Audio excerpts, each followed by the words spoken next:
जो चोर चोरी करने आया था, इसी एक लम्हे में तकदीर ने उसे कुतुब का मकाम अता कर दिया। हज़रत गौसे आज़म रहमतुल्लाह अलैह आराम फरमा रहे थे। इसी दौरान एक चोर खामोशी से अंदर दाखिल हुआ। उसकी नज़र आपके जुब्बे पर पड़ी। वो आहिस्ता से हाथ बढ़ाता ही था कि अचानक दरवाजे पर दस्तक हुई।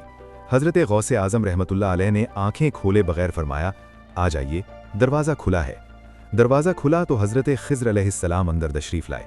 उन्होंने अर्ज़ किया, बसरा के कुतुब का इंतकाल हो गया है, अब इस शहर का कुतुब कौन होगा?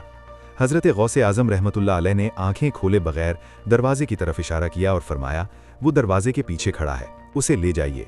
चोर हैरत से साकत खड़ा था, उसके हाथ में अभी तक जुब्बा था। हज़रत खिज़्र अलैहिस्सलाम ने उससे फरमाया, मुबारक हो, अल्लाह ताला ने तुम्हें कुतुब बना दिया है। सोचिए, जिसे सज़ा मिलनी चाहिए थी, हज़रत गौसे आज़म रहमतुल्लाह अलैह ने न सिर्फ उसे माफ़ फरमाया बल्कि उसे बुलंद तरीन मकाम अता कर दिया। असल हकीकत ये थी कि उसने चोरी तो की थी, मगर दामन किसका थामा था? सरकारे गौसे आज़म रहमतुल्लाह अलैह का। यही है औलिया अल्लाह का करम, जहाँ गुनाहगार भी रहमत के साए में रहनुमा बन जाते हैं। अगर आप भी हज़रत गौसे पाक के दीवाने हैं तो कमेंट में या गौसे आज़म ज़रूर लिखें।